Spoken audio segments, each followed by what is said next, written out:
Hello, everyone, and happy Monday to you. Welcome to SlasherU, a college football podcast from Slasher Sports. We've got a lot to talk about, a lot to complain about probably on this podcast, as we had one fantastic college football weekend. Plenty of good football that we saw all weekend. I was glued to my TVs, yes, plural, because that's what I do on a Saturday. I'm surprised I'm still married, but regardless, I'm your host, Christian Rao, here with my co-host, Steve Feck. Steve, happy Monday to you, and welcome back for another round of Monday Moanings. Happy Monday, Christian. Yeah, I think it'll be a nice balance of moanings and some cheering too. I think some really good things happened. I think there's things we need to talk about just to kind of clear things up in people's minds, because there's a lot of background chatter happening, I think, on a lot of the networks. So I think we need to kind of tighten that up a little bit. Yeah, I absolutely agree. We saw a number one team shift down to a third overall in the nation after a tough game that went down to the last play of the game. We saw blowouts in Red River. We saw some just absolute upsets on each side, blowouts, close games. It was overall a good week of college football. I want to start off with the blowouts, though. And the one that really comes right to my mind, and I feel like this is probably going to be the topic for some time, and that is the Oklahoma Sooners. They just got absolutely crushed against the Texas Longhorns at Red River Showdown, 49-0.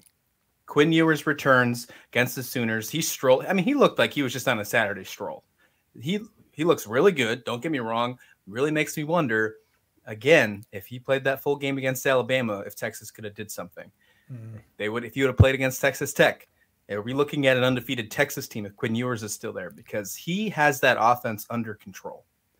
When you look at how he just faced against a Brent Venables defense, I'm not sure if that's something we can say in positive light for that much longer, if ever anymore. But Quinn Ewers looked very good in this football game. Before we really dig into this one, obviously Dylan Gabriel was out of it. He was not in this football game. Oklahoma still looked dreadful, though. Even though that, the quarterback, he did not look good. The defense was awful. This type of beating is inexcusable. Steve, take me through this game and your thoughts before we really dive in to where we thought went wrong. If you're Oklahoma, you cannot get drubbed like this in this game. I mean, yes. I mean, Oklahoma State, Oklahoma, that might be another game you really need to have at least show up and pretend that you're excited about playing that game, but not the Red River rivalry, not against Texas. I mean, and I realize, it's not what it used to be, but nothing is what it used to be in college football anymore, or college sports in general. Oklahoma just didn't seem to be trying. I mean, and that's terrible to say, because I'm sure the kids were out there doing their best, but they were just completely overmatched. And in every aspect of the game, they were overmatched. And for an Oklahoma team to come out like that, it's hard to make me speechless, but I'm almost there, because I don't understand what is happening. I mean, I really was high in Oklahoma. I thought they were going to win the Big 12. Right now, I mean, they're going to have to battle with West Virginia to not finish last in the Big 12. You took the words right out of my mouth on that one. I honestly think that might be the case. Brent Venables is in a predicament. I think that there might be a panic level that might be unreachable at this moment. I know that he's in year one, but this is a different kind of program. You need to succeed right away, especially when Lincoln Riley leaves with short notice. He left to go to USC. So right away, Oklahoma had to fill the shoes of Lincoln Riley with someone who needed to be successful right away. Now, did that mean that they had to be an 11-win, 10-win football team? Not necessarily, but they needed to battle into November and December, at least November, Steve, for the Big 12. And that seems like that's not happening at the beginning of October. This is rough. This is a really tough time for Brent Venables. If I'm a Sooners fan, I want to say stay patient. That's what I want to say. But I would not blame you after these last three games, because these games aren't close. No. Kansas State game, okay, fine. We might see that there's a kryptonite kind of scenario in there. I can take that one. The first loss under Venables, great. Next week against TCU. Now, TCU is a good football team. We've seen that the last couple of weeks. But come on, Steve. Come on. I mean, and then obviously the Red River Showdown is not anything way that Red River has been in the past. This was 2 unranked teams. This was not a college game day. This wasn't even a top-notch broadcast game to watch at noon Eastern time. This was like 4th on the slate if you really wanted to pay attention. And that should never be the case when Red River's happening. And then people stopped tuning in after the second quarter because Oklahoma was down 28-0, I think, in the middle of the second. I feel worse for the marching band of Oklahoma than I do Oklahoma because they had to stand there and not play a single play. And then Texas got to, use their symbols more often, 7 times. What is your thoughts on Venable? Should Oklahoma panic? I think there's a reasonable thought now that you should. No, I don't think that you should panic. One thing, and you alluded to it, Lincoln Riley leaving kind of abruptly. I mean, his name was out there to go to USC, but you have to wonder if Lincoln Riley, when he was kind of mulling things over, he was looking at this last batch of recruits, how they were developing, and maybe he knew in the back of his mind, maybe we don't have the recruiting depth that we thought that we did. As far as Venables goes, he's now coaching with Lincoln Riley's players. On the defensive side of the ball, Lincoln Riley has always, and again, there's been a lot of that Olay stuff with Oklahoma defense through the years, through the Lincoln Riley years at least. Mm-hmm. He went with the athletic talent, the guys that could make potentially a big play, those kind of athletes. Whereas Venables coming out of Clemson, they recruited guys that were technically skilled as well as athletic, and that's why Clemson defenses have always been that good. They've had that particular kind of player that fit the defensive schemes that they were putting out there. And now again, the ACC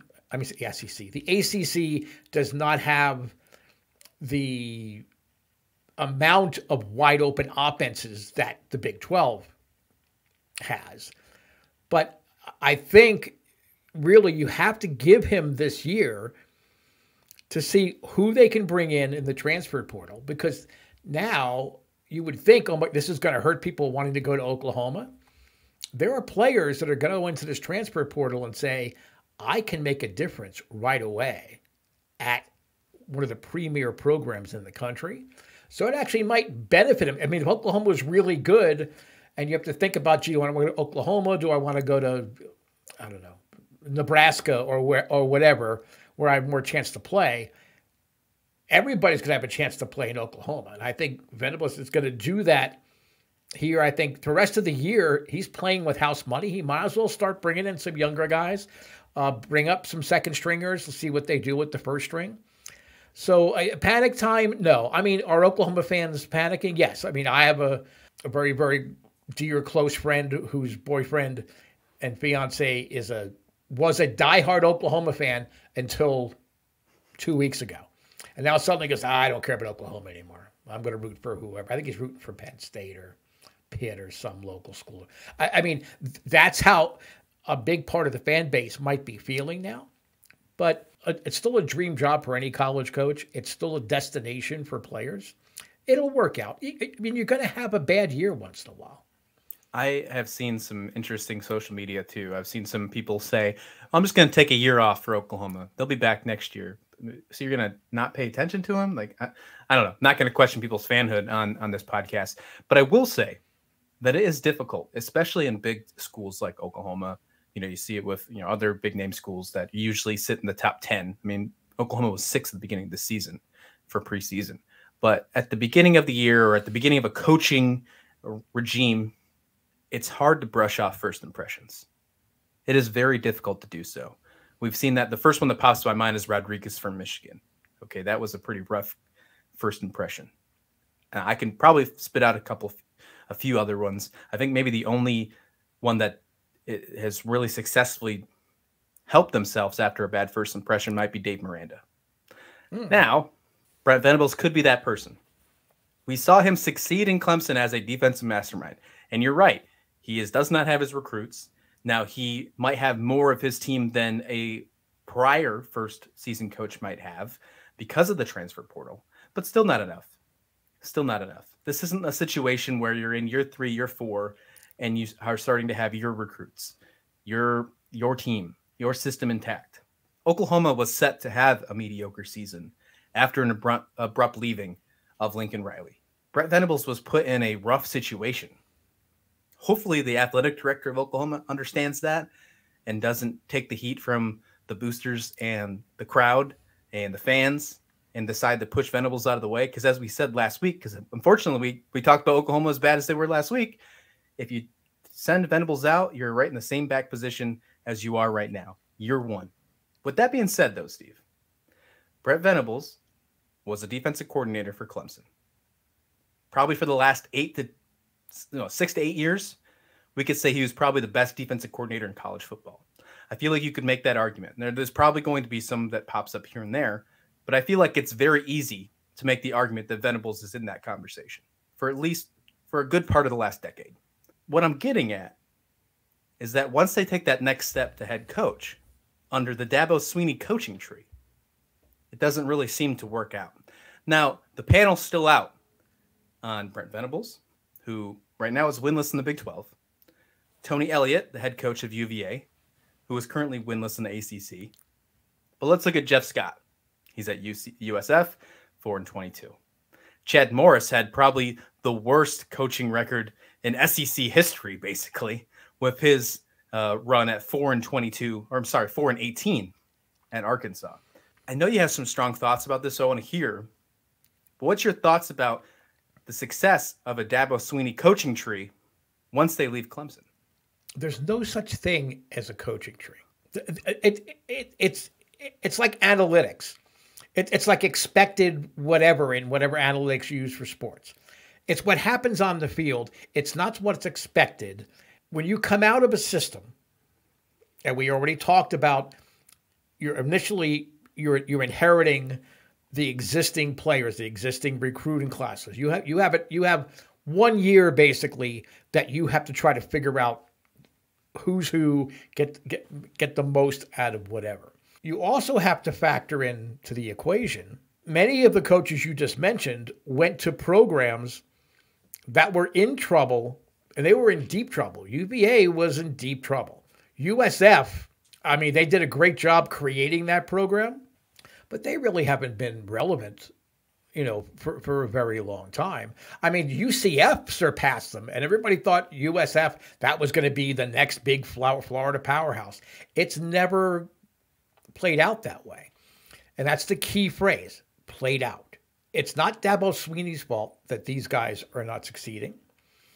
And even though you might come out of a program and you're taking things from that program, if you don't have the same caliber players and you don't have, I guess, the history of excellence in your program, it doesn't matter what worked in Clemson. Clemson is going to be among the top 5 recruiting schools in the nation year in, year out. It's a destination now. So you're not going to get those guys at UVA. Arkansas, that I couldn't figure that one out. I think that's just a matter of, and I didn't watch enough Arkansas football to say definitively this is it. I think maybe he could have taken more from the Clemson schemes and applied them at Arkansas. At Oklahoma, it is a destination program. This is like an outlier year. Now, next year, if they're still struggling, I'm not saying they're going to have to win 10, 11 games next year, right, but Oklahoma's getting ready to move on to an even bigger challenge. There has to be some significant signs of improvement. And I think of all of the coaches in this alleged tree, Venables is the guy that can make it work. Is there an opportunity, or is there a scenario that Brett Venables doesn't make it through this season? Well, the way this season's going, it's, who knows? Right. They're currently 3-3. Yeah, I mean, you've heard talk of like Jimbo Fisher, who has a $95 million buyout. Everybody's like, that's okay. That's fine. We'll pay him $95 million. So that's how much money is pouring in to these Power 5 conference schools now. So, I mean, if you could just shrug off $95 million, that's fine. You're going to think that Oklahoma's going to want to get it right before they head to the SEC, too. So it'd be really interesting to think if they think Venables is the guy. They need to be headed in the right direction. Don't waste your ammunition now in a bad year. Wait, let's see what happens. Let's see what happens in the transfer portal. Let's see what happens in spring practices. And, we don't really get to see a lot of what happens in spring practices, but that really determines for a lot of ADs and for a lot of boosters, because those boosters are going to these spring practices. They're not supposed to be there, but they get in. If there's enough checks in that checkbook, you're getting into whatever practice you want to get into. It would be a mistake for Oklahoma after 1 year, because then all they're doing is they're going back. They're going in negative. They're not even back to square one. They're like in -2 square. Having to wait, and go from there. So no, if he gets fired, then Oklahoma becomes irrelevant for the next 5 to 6 years, especially going into the SEC. I think you make a valid point. I really do. I think they need to find a way to solidify around him, give him a chance. He knows how to recruit on the trail. We've seen that in Clemson for almost the last decade, and we need to give him an opportunity to do so. I absolutely agree. I just wonder if we are the majority. That's what I'm curious about. That's why these topics keep coming up. They are currently 3-3. As of the records sit right now, the rest of the 6 games that they only play one losing record team right now, and that's West Virginia at 2-3. They go in and they host Kansas next week. Kansas coming off a tough loss at TCU. That's going to be tough. Then Iowa State, then Baylor. Then they go against West Virginia, as I mentioned, and then end the season against Oklahoma State and Texas Tech. That's a tough rest of the schedule because we know how deep the Big 12 is. I don't see them being eligible for a bowl this year. I don't either. And they're playing West Virginia at West Virginia. West Virginia, even when they're in a down cycle like they are now, they've had all kind of just horrific injuries, but at home, later in the season, that might even be West Virginia. No, I think West Virginia has one other home game after Oklahoma, but still, that's the big ticket. That's the ticket you still can't get. Even with Oklahoma struggling, you still can't get a ticket without paying an exorbitant amount of money. They could lose on the road to West Virginia. Yeah, I agree. Assuming that they can win that game, I think the absolute ceiling for this team is 6-6 this year. They'll just make a bowl, but that's giving them maybe one of these wins that I think is going to be tough. I think based on scoring, if Dylan Gabriel's back, I think they can beat Iowa State. I think that could happen. I think that they could beat West Virginia. And then I think you got to find a win somewhere else to make 6. I think 5-7 is where I'm sitting at Oklahoma right now. You look at the rest of the schedule at 5-7, and that would be what? One win in the Big 12 for Brent Venables in his first year, maybe 2 against Iowa State and West Virginia. There's going to cause a lot of stirs in the offseason for the Sooners crowd, without question. Obviously, Dylan Gabriel was not in for the Sooners. Well, we saw Kentucky without Will Levis, and we saw Alabama without Bryce Young. Let's start with Kentucky. How did this team look? A quick snapshot on how these teams could look for the rest of the season. I don't think that's going to be really that big of a case between both of these teams. I think we're going to see both the quarterbacks back next week. But if there was another injury concern for Kentucky with Will Levis, they're absolutely doomed. This team looked completely different without Will Levis under center. Really makes you think how good Levis is succeeding with that team, because the quarterback just had a really tough time. He couldn't get anything going. That offensive line couldn't find a way to protect him. Now, the offensive line gives me some questions and some really concerns, Steve, and makes you wonder if that's the O-line all year. Will Levis is making magic happen with an empty hat. He's doing some impressive stuff. I understand now why some of the scouts think he's the best quarterback in all the nation. The defense did not look pretty either, though. But let's focus on the quarterback side. Let's start with Kentucky first. What was your thoughts on this team, especially with Levis not being there? Kentucky literally fumbled away their SEC East title hopes on the very first play of the game. The very first play of the game, they fumbled and lost the ball. I had never really heard much about Kaya Sharon until he played that game. He did not seem comfortable at any point, and it wasn't just because the offensive line wasn't pass blocking well. I mean, Chris Rodriguez, their big star running back, and he's probably going to be an NFL back, is another NFL prospect here down the road. He did his part. I mean, he averaged 5.7 yards a carry over 22 carries. So it wasn't that bad. You know, they were able to kind of keep the defense honest. He just wasn't able to capitalize. He wasn't making throws. He just never looked comfortable. Now, that's easy for me to say, some short, fat 62-year-old guy that's never played even high school football, let alone major college football. So I can sit here and criticize and say, well, he didn't look very comfortable. But certainly if I'm a Kentucky Wildcat fan, I'm not feeling really hopeful after next year. The defensive struggles surprise me. You know, they're a physical defense. You know, they try to play smash mouth, intimidating kind of a defense, and it just hasn't seemed to be showing up the last couple of weeks. So I'm not quite sure what happened there, but yeah, Levis has to come back. But now the thing to think about is now that you know you're not going to really contend for the SEC East, and you're probably out of contention now for a New Year's Six Bowl. If there is any doubt with Levis about whether he's questionable for a game, he's got a pro career. I mean, do you put him out there if he's not 80%? You know, do you put him out there just to salvage, you know, your season to a degree that you had much higher hopes for? That's what I wonder about. I think that we will probably be in that predicament when we get to December. I think that will probably be a question that we talk about. Will Levis actually play? Well, I'm sure that he won't be the only name that we have on that list because of that same predicament. Yeah, Will Levis, to me, I mean, once you see him go, Kentucky is going to have a hard time.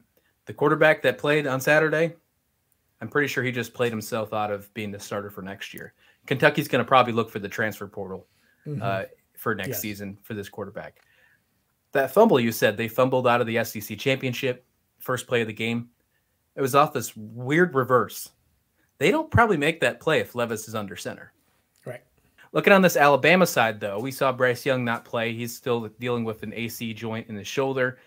He tried to get in at the end of the game. We heard in some of the college football insiders, he tried to get in. So sounds like he'll probably be back next week against Tennessee. Going to be one hell of a football game. Really excited for that. Number 3 versus number 6 in the nation. But they had Milroy in this conversation, at this position. He looked good. Wasn't the best. He kept it close with Texas A&M. Obviously fumbled the football a few times. That was his biggest concern. But the offense does look completely different. If he's going to be the quarterback moving forward next year, it's not going to be pass-centric, it looks like. Looks like it'll be a more run-centric kind of, maybe like a Jalen Hurts, like they were when Jalen was a freshman, maybe something like that. Really makes you wonder how that's going to be. If for some reason Bryce Young's not good to go, I think they're in trouble, but I don't think that's the case. What was your thoughts on Milroy? I thought he managed the game well. Again, he had the 3 turnovers, yes. But it's funny you brought up the Jalen Hurts because I had that down here in my notes. Okay, they ran for 288 yards. So they went into the game saying, okay, we're just going to run the ball. You know, we have the horses to block. You know, we've got the backs. We're just going to run the ball. Okay, and then we can go back to a passing game. You know, when our number 1 guy comes back. So a typical Nick Saban game. I don't think it was set up for Milroy to shine. He needed to go in there, manage the game. And, you know, I had joked off the air over the weekend that I don't care if they started Neil Young at quarterback. Texas A&M was not going to beat Alabama. Turns out that Jimbo had a couple of things up his sleeve there. They did respond, but Alabama won the football game. That ultimately they won the football game. If Young was out again, or it was a recurring issue, and he had to come in against a middling SEC opponent, I think they turned to the running game. And then, and if you think about it, because Nick Saban is always playing mind games, he's now he's not putting that in opponents' heads. Okay, Bryce Young, okay, we're going to throw the ball more. And we have over the last couple of years, but we're totally capable, and we're happy running the ball next year. So that's, he's already getting in their heads. They're what, 5 games into the year, and Nick Saban's already in SEC defensive coordinators' heads for next year. I find it surprising that the backups at SEC schools aren't a little bit more advanced. Even like at Kentucky, you would think, what's the SEC? So maybe the transfer portal is hurting college football in a lot of ways as far as quarterback depth. I think this is my thought on that. I think that in the past, before the transfer portal was immediate, you had backup quarterbacks that would sit behind, be okay with being QB2 on Bama because they knew their next year that was theirs. Now, because they know it's immediate, these coaches say, hey, look, you're not going to be the quarterback this year. Why don't you go to this G5 school or this ACC school, go be the starter as a freshman, get your stats, feel good about yourself, build some confidence, and then come transfer in next year. I think we're going to see a lot of that in the offseason. I think we kind of already started seeing that last year, but I think that's what's changing. I think the transfer portal really has changed the quarterback position, especially because of the backups. So when we do have a quarterback go down, even in the SEC, that quarterback that comes in as a backup becomes a complete question mark. Now, we just talked about Milroe, and obviously his running game is fantastic. Gibbs is a great running back as well. The running game on Bama was fun last week. Makes you wonder if he's going to be in some sort of package in the future to try to bolster the running game once Bryce Young's healthy. For Bryce Young, though, I know he's the reigning Heisman. Don't get me wrong, he's a fantastic quarterback, but he's not invincible. We saw Bama in their little bit of struggles against Texas. Do I think that once Bryce Young is back, Alabama's a better football team? Absolutely. I think the only way that Bama stays in this game with Tennessee is if Bryce Young is ready to go. I think Milroe, and I know that's a statement, like, wow, Tennessee's actually going to be irrelevant again, or it's going to be relevant against Bama. Yeah, this game's going to be close. But I think it all relies on how Bryce Young does. That's what I'm thinking. Let's talk about this Tennessee game, because last week, Tennessee made an absolute statement against LSU. We were talking who we thought was the best team in the SEC West behind Bama last week, and we had a conversation maybe putting LSU in the mix in front of Ole Miss. Now, Ole Miss didn't look too great against Vanderbilt in the beginning of their football game. They wound up figuring it out. But LSU is completely out of that conversation now. I thought at one moment LSU was a very good football team. I'm not even sure if they're a great football team right now. They might just be a decent football team. I think that we talked about it last couple of weeks. LSU is 1 year out. Brian Kelly's got the team figured out. They're on a grind. Tennessee humbled them. What I want to know, Tennessee now. They are heading into Alabama. They deserve all the hype they can get because they have really showed. They are, I believe, 3-0 against AP teams so far this season. I don't think any other team has that on their resume this year. There's a conversation going out around social media. Not if they're better than Bama, because we're going to find that out this Saturday. Are they better than the University of Georgia as one of the top dogs in the SEC? I see what you did there, top dogs. Very nice. I like that. I don't know if Tennessee is better than Georgia on paper or on the depth charts. I think it has to be said that Tennessee is playing better than Georgia is right now. Right now, Tennessee is playing better than Georgia. Again, Georgia's winning, and Georgia's the number one team in the country somehow. You know, we'll talk about that, I'm sure, at some point during the course of the week. But Tennessee is doing everything that they need to. You know, they've already beaten 3 ranked opponents. 2 of those games happened on the road. So it's not like Tennessee is feasting. You know, it's not like they have the Michigan early schedule or the Penn State early schedule, or even Alabama didn't have a great early schedule. You know, I mean, they beat ranked teams, 2 of them on the road. Hendon Hooker is playing as well as any quarterback in the country. Somehow we never seem to talk about him other than just in passing, because, you know, there is, you know, the guy at Kentucky, the guy at UTSA, the guy at Wake Forest. Somehow Hooker, we just kind of say, oh yeah, well, yeah, he's really good, and then we kind of just fluff it off. He's been playing terrific. Their defense has gotten all kind of criticism, and usually, you know, Tennessee certainly last year played a lot of the bullfighting Ole defense, but they've made some tough stops when they've had to. They're forcing 2 turnovers a game, but either way, if they beat Alabama, I don't care where they're playing it. Now you have to say, is Tennessee the number 1 team in the country and not the Georgia Bulldogs, unless, you know, Georgia comes through with a big time win or 2, you know, back to back. It's not a ridiculous conversation to have. I don't know that I'm comfortable going there with 100% confidence, but, you know, I'd bet it. You know, I'm not necessarily a big betting guy, but I would be tempted to bet that at the end of the year, Tennessee is the best team in the SEC. Really makes you wonder. Now, you kind of stole my thunder on that one. I was going to ask you, do you think they could be a college football playoff team? I think that answer comes this Saturday. I think if they can beat Alabama, I think that they swap with the Crimson Tide. I think it becomes a 4-team race, but Tennessee's there, not Bama. I think for the longest time, we've talked about how there's 4 teams in college football, and then there's a gap, and then there's everyone else. I think, if anything, the last few weeks has showed us, with Mizzou almost beating Georgia, with Texas or Texas A&M almost beating Bama, with the scares that Clemson have seen so far this year. Not as much, but they had a slow start. I can't really touch Ohio State. It's a lot closer of a gap than we were giving credit to, I think.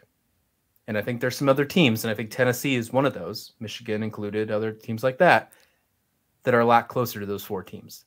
And I think we're going to see on Saturday how close that gap is, if there is even a gap at all. I'm really excited for this football game. There's going to be way more that we talk about this football game this week, because I think this is so far the game of the year. I think this is the game that we have. This is the best game of the year that we're going to see so far, and it deserves a lot of coverage. Oh, I think we did see the best game of the year so far. We're going to talk about it here in a little bit. Fair. That's fair. All right, let's talk about, real quick, before we get into that, let's talk about this wild thing that happened during the week. Now, if you've been following SlasherU, you know that once a coach is fired, we cover it, we talk about it, we break it down, we talk about some potential people who will fill the role. And then we, you know, move on. We see talk about maybe they can put a Band-Aid on their season. Well, this week, Steve, all teams that had a coach fired at some point this season won, with the exception of Colorado because they had a bye week. So 4 teams. Well, that's a win. Right. That's a win. Yeah. It's not a loss. It's not a loss. Right. So, and in Colorado's mind, that is a win because, you know, they don't have any wins. So let them take a win where they can. Nebraska beats Rutgers on a wild game. But the crazy thing about that football game is that they won it by 1 point. What was something that Scott Frost could do or couldn't do? Win close football games. They do it against Rutgers. 3 games after Scott Frost is out of here. Wisconsin absolutely blows out Northwestern. as Jim Leonhard makes his appearance as the interim head coach. Makes you wonder if they're going to have him stick around. There's a possibility if he keeps having wins like that. Like I said, I feel like if Jim Leonhard can take this team, there's a possibility that he sticks around. Arizona State beats ranked Washington with a walk-on freshman at quarterback. I think that's the most impressive. I'm glad that it's finally starting to get some coverage around college football with the media because, I mean, come on now. I mean, they have a communication department that is like the best in the nation. We know that half the people from ESPN came from Arizona State. Start talking about them. You know, help your program build back up. That's how it happens. That's we build the culture. You have a perfect prime platform to do it. Do it. Georgia Tech beats Duke in overtime. We made a joke last week, and I sent it to you on Twitter on Saturday in our messages. I said, hey, you remember that one time where I said that Georgia Tech was going to just run through the gauntlet after beating Pitt, and then they're going to beat Duke? Then all of a sudden they're going to be tied for the lead in the ACC Coastal? Well, guess what just happened, Steve? They won in overtime. Now, I'm not saying we need to pay attention to Georgia Tech, but we can't write them off anymore. They've looked pretty good the last 2 weeks. And then Colorado, like I said, didn't play. My thoughts here is, what does this tell you? Does this new getting rid of the coaches in the middle of the season, which we thought at one point in time was they're giving up on their season, it's just time to put the Band-Aid on, move forward, tell your boosters that, hey, we're going to be on the search, stick with us. Well, now they're winning some football games, and some in pretty decent fashion. I think it speaks a lot to the character of the players on all of those teams. They've responded. For whatever reason, bad coaching, bad game plans, whatever, however you want to point it, they haven't played well. But suddenly, I mean, Georgia Tech suddenly is on a 2-game winning streak. And when you watch them play, I didn't think it was just coaching. I think it was common knowledge that Collins was a bad coach. I don't know. And then you referred to Wisconsin. That made me sit up. I was a little under the weather, so I wasn't as intensely watching college football games as I generally are on Saturday. So those of you that follow me on Twitter kind of got a break, so I wasn't totally inundating you, at least not until the UTSA Western Kentucky game. But you come up with a win like that, that's telling your boosters, that's telling your AD and your fan base, no, we are good. You know, we are still perhaps the best team in the Big Ten West. So don't, okay, we got it. We got it. Just give us a chance. So again, I think it's more of a tribute to the players. Arizona State, I dare someone. In fact, they should publish it because it's only going to be about 4 or 5 people that actually bet Arizona State. And I mean, unless you're a complete degenerate gambler who spends twice what you win on games on getting inside information about games, nobody had that one. I like UW. I mean, are they the best team in the Pac-12? No, but they're really a good football team. Right. Wow, it's just amazing. So, I mean, salute to all of those teams, and to Colorado too, because hey, you gave your fans a break. I mean, well, I know that sounds mean, but hey, that's a win. We said it's a right, win. Okay, right. So, in essence, there's still a little cloud, a little fog there. The fog is going to start to lift, and maybe as it lifts in your next game, maybe you're going to not necessarily win. Maybe you're going to be in it. Maybe you're going to make it competitive for the first time all year.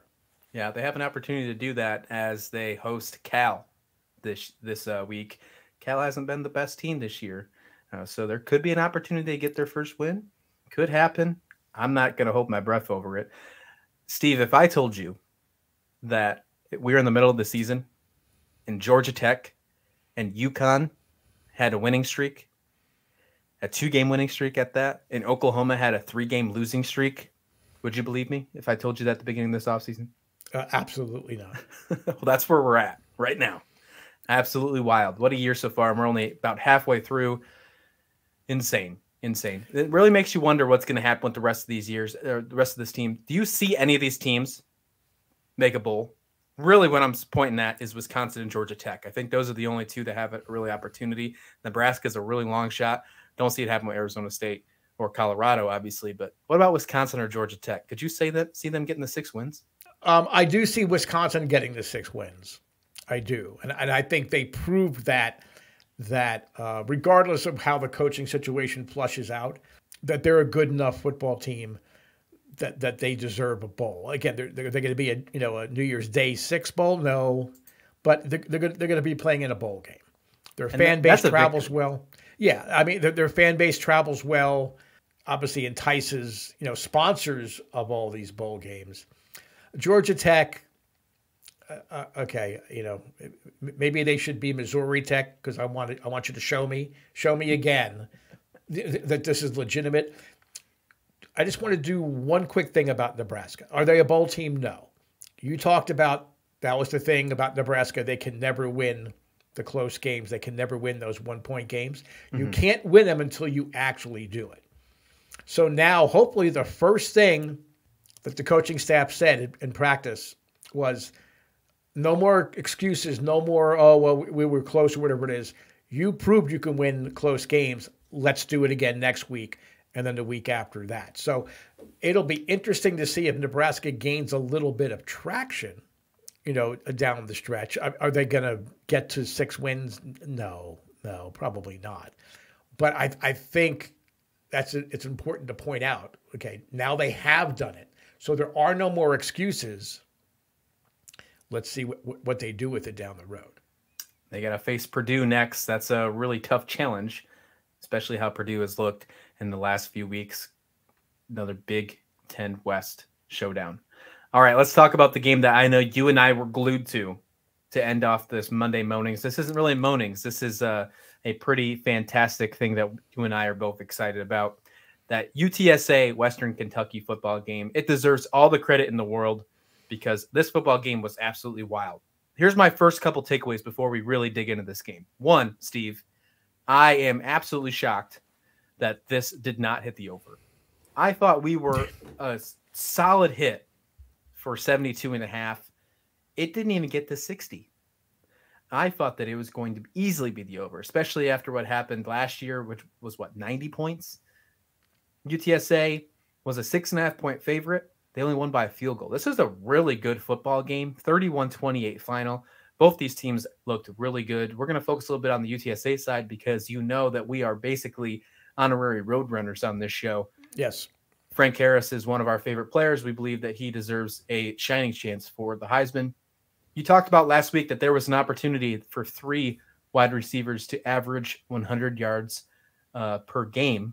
We didn't see any of them get 100 yards in this one. But you know what? They relied on the running game. Frank Harris didn't have to use his arm so much. We talked, is there a possibility he hits 400 yards passing? He didn't have to. I believe he only had 275 in this one. So they relied on the running game. Their defense looked really good. I was actually quite impressed with their defense. This is a pretty good football game. Really happy with UTSA. What was your thoughts on this one? Well, I think both defenses surprised us because, I mean, again, they didn't come into the games with a strong resume. They made some huge stops at critical times, and that's what kept the game so close. It's funny you talked about, we thought they would blow past the over. The ESPN broadcast crew actually said when they were reviewing the game in the beginning that they thought that both teams would beat the over by halftime. And that was everybody's thought. But it really was, I mean, it was the first 2 possessions. UTSA scored first. Frank Harris running the ball, not throwing it. And then Reed came back, and countered through a touchdown pass of his own. But the defenses came up at key times. The UTSA receivers, okay, they didn't get 100 yards. True. They ran some of the best routes I have seen in college football this year. They were running routes because, again, Harris was getting time to throw. I mean, and he was still having to roll out and be mobile to try to make the pass he was looking at. But those receivers were running little out routes. the routes over the middle. Harris eventually knew one of those guys was going to get free. And that is as important, and it shows you the kind of team the Roadrunners are. You have to hear in the back of your head all this talk. Oh, the three amigos. We've three guys that get 100 yards average. You can't help but hear it because UTSA is starting to get noticed by more than just SlasherU. I mean, more and more national analysts are standing up and saying, and we made fun of the little sticker on the helmet deal. Clark got one because of the kind of routes that he was running and the tough catches that he made. Not because he was breaking a 70 or 80-yard touchdown or he was running, a fly pattern or a post pattern, because he ran the tough routes and he made the tough catches. That's what you need to do to win, to be a conference winner. And that's what stood out for me. That and the fact, well, we'll talk about this before we get off of this story, but this whole Australian punter thing is really just drawing me in. Are there no more American punters? Will there ever be another American that wins the Ray Guy Award for punters? Apparently no good ones. Yeah. It's something that, we watch, there's 131 teams. I can't imagine that there's 131 Australian guys that go to the Kick Academy there, in Melbourne. Not with that attitude. They're going to play on Division I programs, but it's unbelievable. And these guys just usually you praise if a punter gets one inside the 20, you're like, what a great job! Great field position. That was really valuable. These guys are doing it like that's no big deal. Okay, I'm going to punt it here with about a spin rate of 110, and it's going to bounce, but it's going to bounce to the left rather than to the right. It's amazing how these guys are doing it. Yeah, they're making coffin corner a whole different definition lately. It's been interesting to bring the punting game back into the mix and show how important it has been to really change the game. Watching the average, I don't know how many times I've seen a graphic on, well, I didn't see them on ESPN Plus because those graphics were absolutely dreadful, I will say, during that game. But I'm shocked how many times we do see those graphics in other football games when they talk about the average field position of a game and talk about usually the one who starts with the worst field position doesn't win the football game. And those punters really do a big job on helping their team out.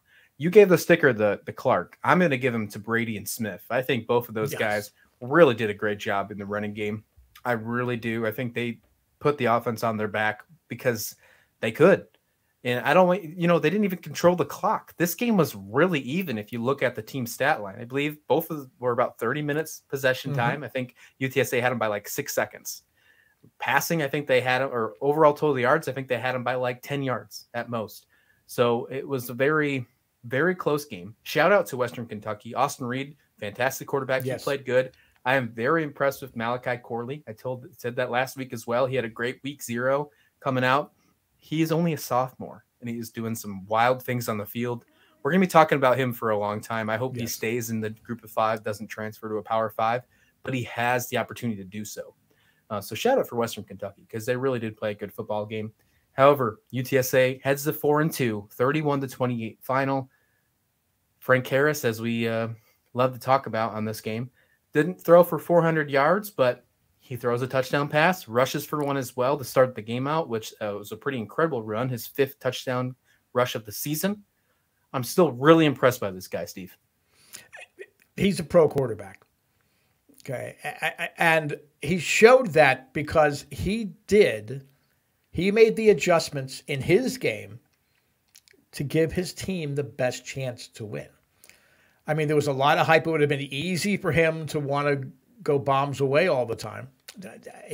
He managed the game. He made tough throws when he had to. He got first downs. He had a really nice quarterback draw on the first drive. He's just special. And every time I look at him, I try to send a tweet, or I'm going to start sending emails to the New York Giants front office. That's who I need as my next franchise quarterback. I want it to be Frank Harris. And since we're talking about Frank Harris, thank you to his dad for not only, boosting us and saying, hey, great job, thanks for the coverage. He gave some great information in a conversation, that we had, on Twitter, like by direct message. Thank you so much for that, Mr. Harris. I mean, you're a proud papa and you should be, but the UTSA fan base as a whole, thank you. Absolutely. For saying thank you to us for giving the Roadrunners so much run. Hey, I mean, your team has earned it, and now you as a fan base are making sure. I mean, there's going to be a UTSA story every week. Don't worry about it. I mean, we both love this football team. We love the way that they play football. Are they going to be in the national championship conversation? No. Are they going to be in the New Year's Six Bowl? New Year's Six Bowl? No.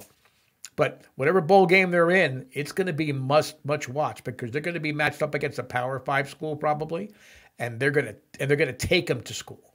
I'm thinking back-to-back Conference USA champions. That's what I'm thinking. We get to see them on Friday, take on Florida International.